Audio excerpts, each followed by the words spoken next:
good morning to you, and it is a Wednesday edition of Dan's At Home Update, just to solve any mystery that might be existing in your mind right now.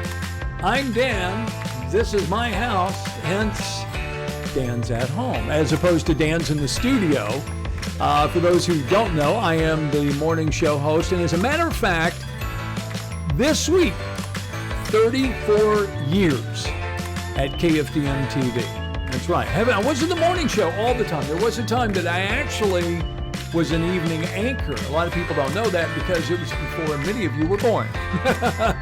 Okay, maybe not all of you, but yeah, you're talking about back in the early 80s. I did the evening news with a sweet dear friend named Sally Rieger, who went on and became very much associated with Brookshire Brothers up in Lufkin, and is now retired, as a matter of fact. But anyway, yeah, so longtime Southeast Texan, glad to be a member of the community, glad to be a member of this community that we have created over the last 10 or 11 months here on Facebook, on KFDM's Facebook page. I love seeing each and every one of your names every single day, and I do read, as I say all the time, all of your comments. And of course, I can see them, you can see them, we can talk to each other, and that's the beauty of doing this. It started out because we were at home. A lot of people were working from home, and I thought, hey, what a great way, much more casual approach to what's going on in the news than what we do every single day when we're sitting on the set, which is much more structured, to say the least. You know, that it's like this. When we get home, I'm kind of like this. You know, I can kind of be all over the place, which is nice because we can be on task, but at the same time, we can kind of, this is more, I guess, this is more, less editorial, more danatorial, if you will. And I hope that you will accept that. And I appreciate the fact that you have to this point. And I say that because many of you come back, and I don't know why, but you do, and I do appreciate the fact that you do. Let's remind you that if you want to comment, it's as easy as doing it on any other Facebook post. All you have to do is at the bottom where you put a comment to your friends or talk about some post. Tell me what's going on in your world. Tell me where you're watching from. Tell me how you're feeling these days. Are you fatigued? Are you more concerned? I'm going to be honest, and I've always tried to be straightforward doing these, and telling you, kind of where I'm coming from. I'm a little concerned with where we are right now. I'm looking at numbers. I'm seeing more people that I know that are currently either exposed or have COVID. So it's getting a little closer. It's not one of those where it was just people who lived on the other side of town or numbers that I read about at work, that now it's actually people. And it's a little more real, and these ever-increasing numbers, and to look at things and realize that hospitalizations are so high, and to get texts from people. And I know I made a real appeal yesterday. It was very heartfelt, too. I think anybody who's out there, who's gone through it, who's recovered from COVID-19, again, I implore you, go give plasma. It can be the magic elixir that sustains somebody's life until they have the ability to fight this virus. And again, you can agree or disagree. You can say it's just all bull and none of this is, but there are people in hospitals who are dying from something. And if you have the ability, if you've been through it, and again, you have plasma, it's called convalescent plasma, meaning that you have convalesced, you have recovered from, so you have the antibodies. Please consider going, calling, talking to, dropping by Life Share Blood Center, one of their locations, and tell them your situation. They'll walk you through the whole thing. And then you give the plasma goes to the hospital, it's given to current COVID patients. And again, you may save and or extend or, I don't know if it's one of those miracle things, but when you read about people who have been successfully in ICUs, in emergency rooms, who have recovered, many of them are talking remdesivir and plasma are the two things that have helped them. So again, the plea again today, pass it along to your friends. If you know somebody that's had COVID and they've recovered, tell them. Because let's be honest, a lot of this is just ignorance. A lot of it is, I don't know, or I never heard, or nobody told me. It's just like vaccinations. You know, if you were watching the morning show today, we were talking with the folks in Hardin County. We were talking with Wayne McDaniel, the county judge, and he was talking about who can, who can't, what's available, how much do they have. And he was talking about that idea that, you know, if you're in group 1 or 1A or 1B, do you even know what group you're in? I don't. And all of a sudden I started thinking, I need to be checking. And again, it's ignorance on my part for not going, oh, okay, can I get a vaccine? If you want one. If you don't want one, then don't look. But I'm going to take the vaccine because I'm ready to be past all this. I really am. All right. So anyway, post up your comments. We will look at them. We look at all of them. We don't necessarily put all of them on the live stream here, but we certainly go through and we look at every single one of them that comes up. Good morning, Linda. Rita's here with us this morning. Mary, one of our steady Mary, she's here with us, and we appreciate it. Bobby, good morning to you as well. Gina's up with us this morning, as is Kimberly. Laura's here this morning.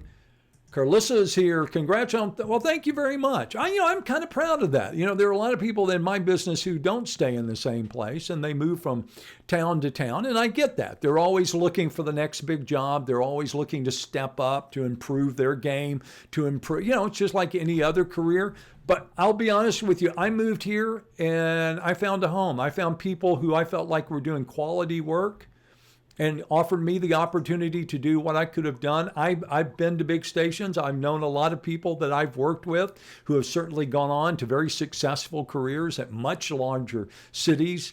And I just always felt like what we did here when I was doing it was on that level, you know, and it gave me the satisfaction that I needed. There wasn't necessarily a need to move on. Plus, I enjoyed raising my family in a smaller city. Yeah, but anyway, thank you everybody for mentioning that. Angela says, you're a household name here. I'm not sure about that, but I'm glad to be in your house this morning for sure. Wondering about the update on the Motiva project in downtown Port Arthur that appears to have ceased. Well, David, let me do this. Let me ask. I will put out some feelers. I will find out what's going on. I didn't know that work had stopped there. Are you sure maybe it hasn't just moved inside? Because there are some of those buildings, you know, maybe they're starting to work more on the interior, but you would know better than I would. I don't go down there very often, but we'll certainly check and see. Thank you, Parrish. Appreciate it. Dixie, good morning to you. Jeannie Foster, Tori Black, thank you, ma'am. Robert Kelly says, good morning, Mr. Dan. God has blessed you and I to live and enjoy another beautiful day. You know what? Robert, I am with you. I've really told myself that I've tried to make that my approach in 2020, is just to be appreciative of everything around me, even when things are not great, to be appreciative of the fact that where I am, what I have, the life I've lived, how fortunate that I have been. Teal, good morning to you. Appreciate it. David, thank you very much. Linda is up with us this morning. Thank you. Carolyn Love, good morning to you. And yeah, be safe out there when you're going out, for sure. Calissa Robles says, I'm concerned about the new strain of COVID. Well, I think that's wise. I think we should be concerned about it.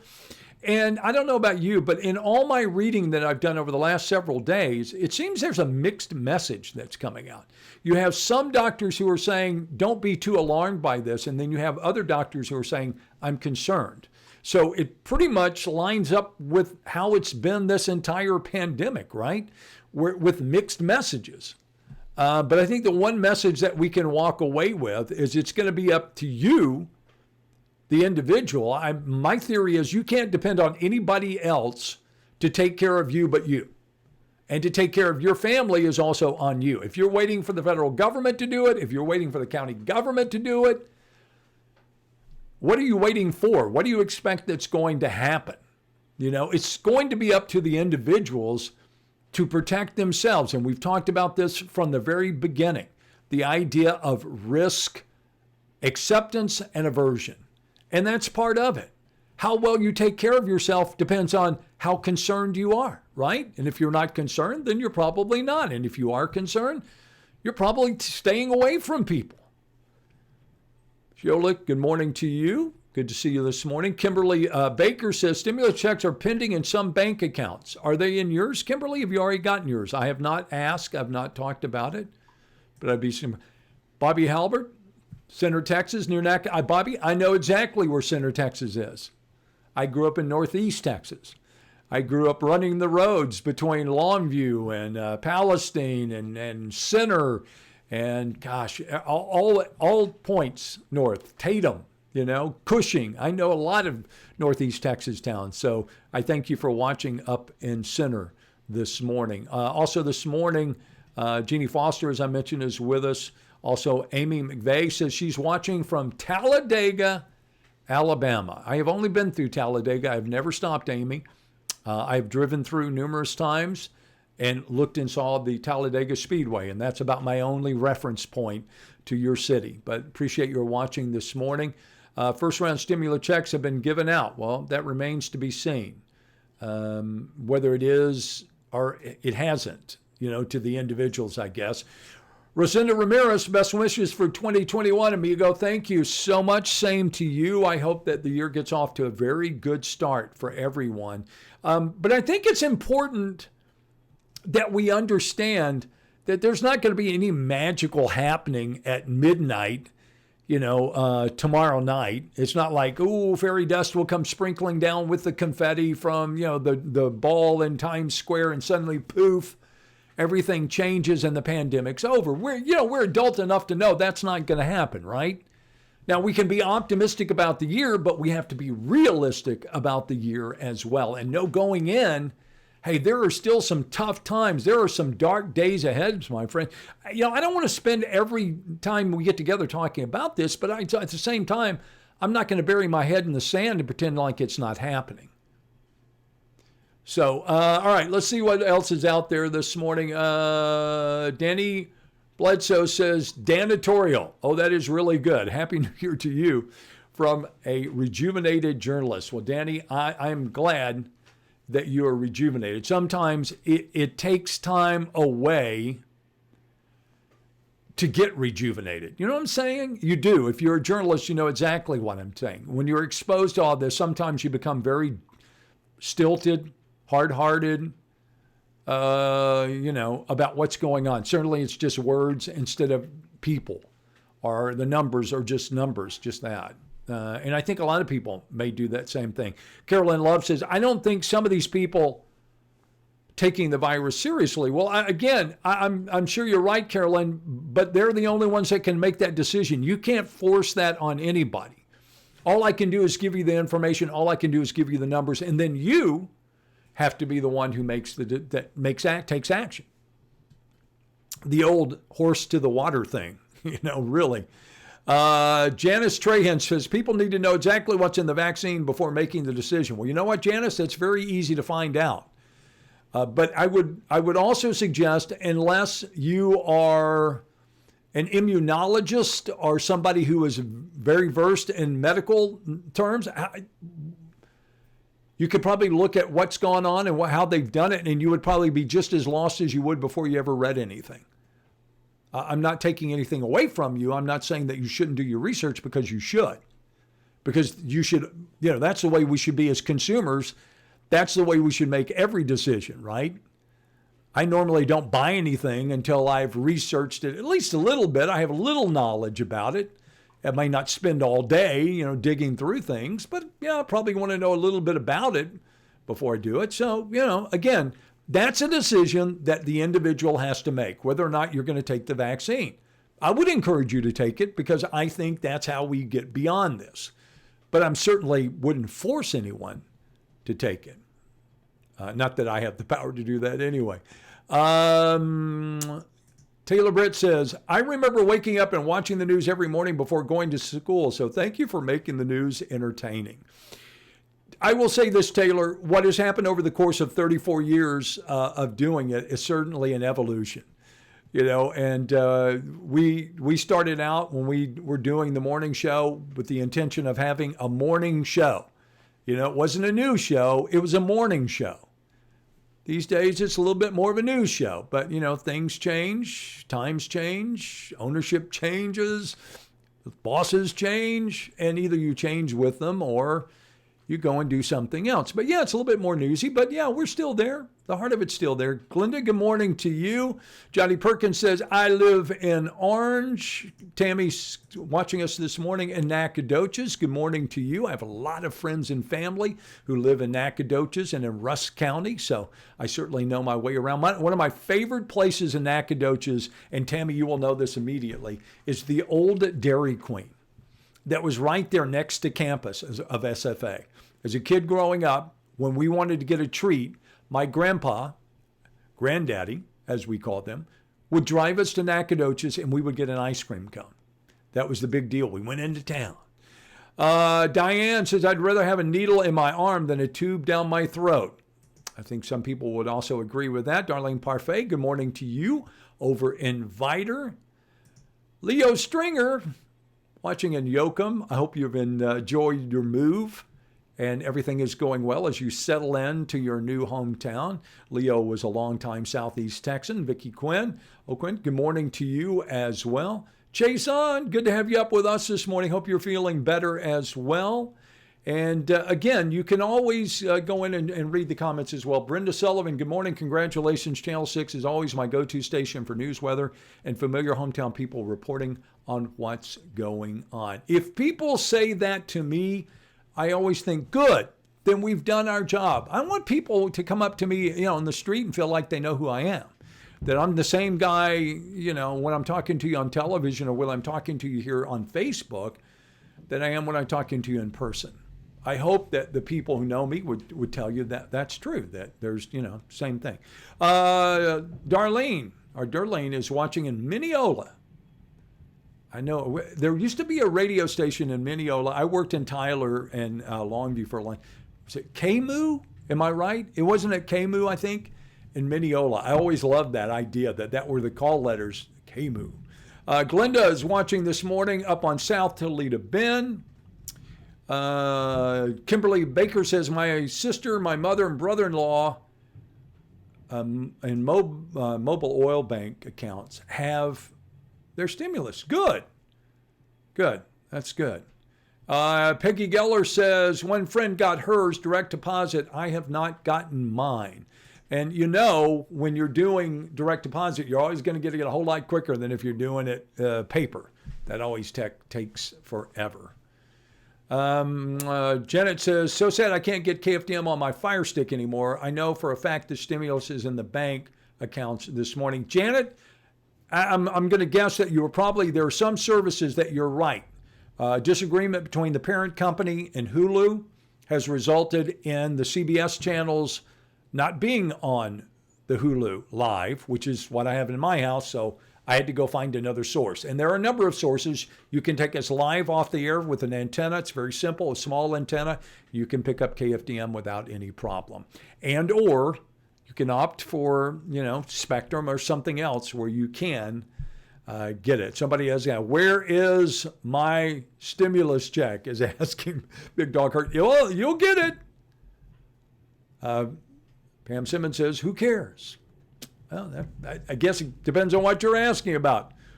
Who cares? All right. So again, this morning, I thank you all. A lot of folks weighing in this morning. Always like to start that way and get a chance to greet everybody. So now let's move on. Find out what's happening real quickly in the headlines this morning. Stories I just want to bring to your attention so that you can go. What do I say? I always say you do the heavy lifting.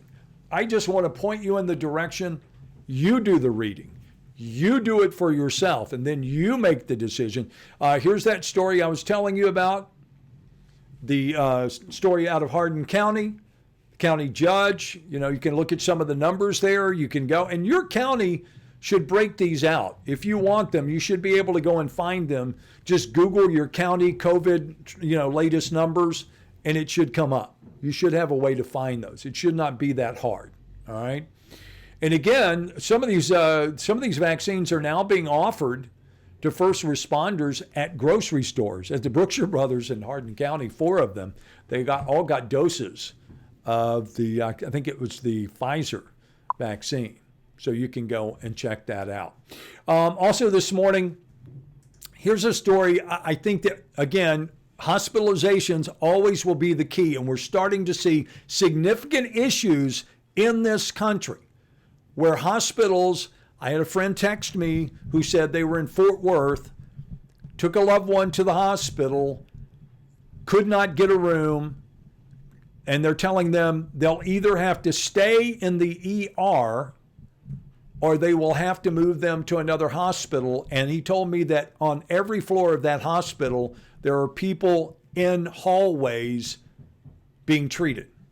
All right, so that should give you an idea. And we are Hospital Zone R, Trauma Service Area R. That's us.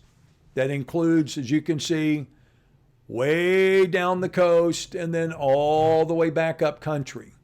So that's a lot of coverage area. That if you look at the population estimate, you know, it will show you how many people are included, and that's, you're talking about 1.3 million people in that trauma area, which is 2,008 staffed hospital beds. At this point, there are 308 available, but more significant again is the ICU. There are only 6 ICU beds for all of this area. They're available right now. Can they phase in? Can they expand? Yes, they can. But it's still important that we know when we start overwhelming the healthcare system that bad things start happening. So pay attention to what's going on there. Headline from Texas Tribune this morning: Texas officials push hospitals, local health authorities to administer COVID-19 vaccines faster as the infection rate reaches what they are calling red flag levels. Why are they calling it red flag levels? Because on Tuesday, we set new highs with positives and with the number of people who were reportedly died from COVID-related issues. All right? So, again, that's why we're watching those numbers. You can also come back. This is the COVID dashboard that is presented by Texas Human Services, Health and Human Services. You can also go in and look at, we were just looking at the statewide hospital. Look at this. This was our previous peak in July. We've outdone that, and the numbers continue to climb. And we're still a week to 10 days away from what we're going to see as far as any kind of surge from the Christmas holidays. Now you add in gatherings for New Year's, and what happens remains to be seen. But we will certainly watch. More fallout. Sports hit hard. Houston's Texas Bowl becomes the 16th bowl game canceled this year. Texas Bowl was supposed to be played on Thursday. Arkansas, TCU in Houston at NRG Stadium. TCU pulling out of the game because it doesn't have the minimum players available. COVID got them. Yep. And a lot of other sporting events, unfortunately, may be going that same direction. And I would point you, finally this morning, again, enough about the heavy issues. I want to give you one light thing to take away this morning before we go. And that is, I'm going to send you over to Texas Monthly this morning to read a cool story about 3 Texans who are part of the new Pixar movie. And that includes Jamie Foxx, Felicia Richard, and Mike Jones. They are all Texans.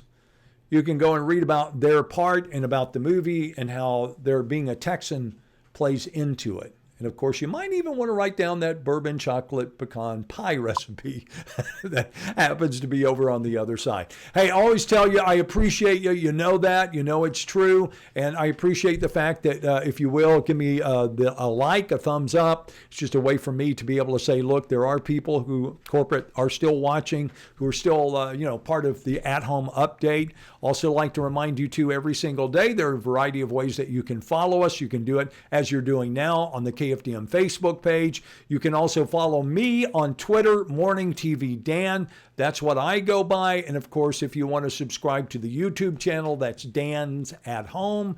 And we post all of our updates to the YouTube channel. So if you miss it on KFDM's Facebook page, you can catch up with us there. It's just that simple. All right. We will plan to be back here bright and early tomorrow morning. In fact, Jillian is on vacation. So working. She carried the load for me last week. I'm in for her. So I will be in bright and early tomorrow on the television show. And of course, immediately following, I'll try to hurry back here home so that we can have some more conversation and enjoy our time together. Be educated. It's up to you. Nobody else should have to do this for you. Don't wait for somebody to spoon feed you. Due diligence. Be the one who is proactive. When somebody asks you a question, so what is this that they're talking about? And somebody says, what are they talking about when they, and you at least have an idea of what they're talking about, right? There are too many good sources available today to get good information. So arm yourself. Know what's going on. Don't be caught, slow-footed. Be the one that's running the race, all right? And that does it for me. I appreciate your time. I look forward to talking to you again tomorrow. Until then, you go out, have yourself a safe day.